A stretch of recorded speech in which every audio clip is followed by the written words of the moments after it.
मराठीवरती आपल्या सर्वांचं स्वागत।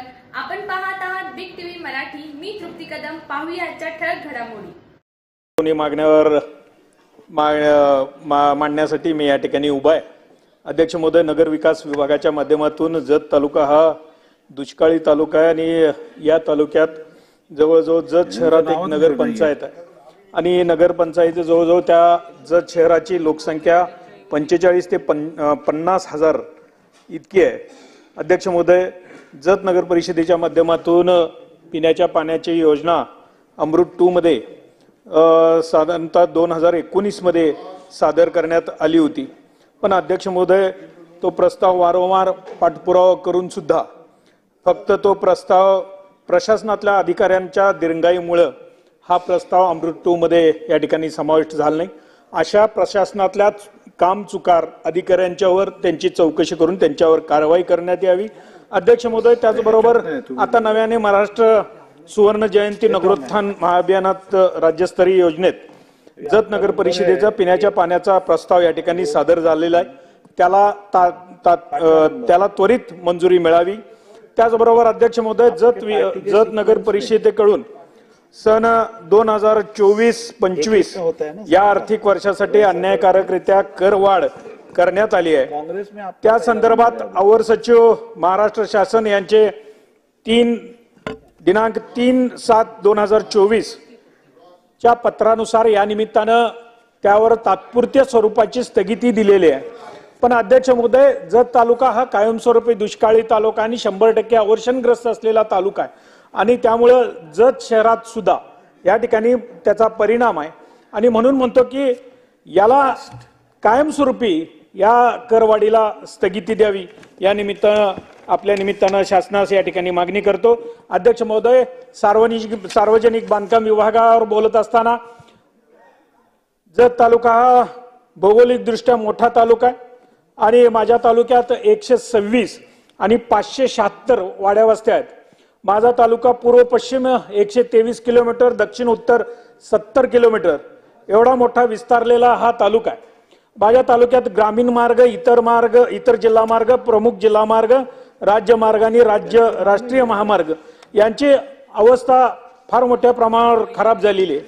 काही ठिकाणी गावांना जोडणाऱ्या आणि वाड्या वस्त्यांना जोडणाऱ्या रस्ते सुद्धा अद्यापही झालेले नाहीत। तरी आपल्या माध्यमातून या निमित्तानं या तालुक्याची भौगोलिक दृष्ट्या मोठा तालुका आहे आणि या तालुक्याला जास्तीत जास्त निधी या पुरवणी मागण्याच्या माध्यमातून मिळावा अशी या निमित्तानं विनंती करतो। अध्यक्ष महोदय, शेवटचाच एकच विषय जलसंपदाचा विषय। अध्यक्ष महोदय, कृष्णा कोयना उपसा सिंचन प्रकल्पाचे 2 भाग आहेत। एक ताकारी योजना, ज्या ताकारी योजनेत पलूस, कडेगाव, खानापूर, तासगाव आणि मिरज येतो आणि म्हैसाळ योजनेमध्ये मिरज, कवटेमंकाळ, तासगाव, जत, सांगोला आणि मंगळवेढा अशी या ठिकाणी। पण सद्य परिस्थितीत दोन्ही योजनांचे सिंचन क्षेत्राची कामे पूर्णपण कॅडची कामं म्हणजे शेतकऱ्यांच्या बांधापर्यंत पोहोचणारी कामं आजपर्यंत ती अपूर्ण आहेत। त्यामुळे शेतकऱ्यांना पूर्ण क्षमतेला लाभ मिळत नाही। वरील दोन्ही योजनांची कामे पूर्ण करण्यासाठी अंदाजे 700 कोटींची आणि त्यासाठी जत भागातील 150 कोटी लागतात। त्यामुळे तोही निधी या पुरवणी मागण्याच्या माध्यमातून मी मागणी करतोय। अध्यक्ष महोदय, विस्तारित म्हैसाळ योजनेसाठी पंप हाऊस, बंदिस्त नलिका, मुख्य लाईन यासाठी 2000 कोटीची तरतूद, 2000 कोटीची वितरिका या निमित्तानं केलेली आहे। पण पूर्ण तलाव भरण्यासाठी 400 कोटी लागतात। त्यासाठी कॅड कामासाठी 400 कोटी लागतील। असे एकूण म्हणजे 2000 प्लस 400 असे 28,000 कोटींची या ठिकाणी गरज आहे, ती या निमित्तानं मागणी करतो। त्याचबरोबर अध्यक्ष महोदय, यावर्षी मुख्य कामांना रुपये 407 कोटी आणि कडा कामांना 65 कोटी असे 472 कोटीच मंजूर झालेले आहेत।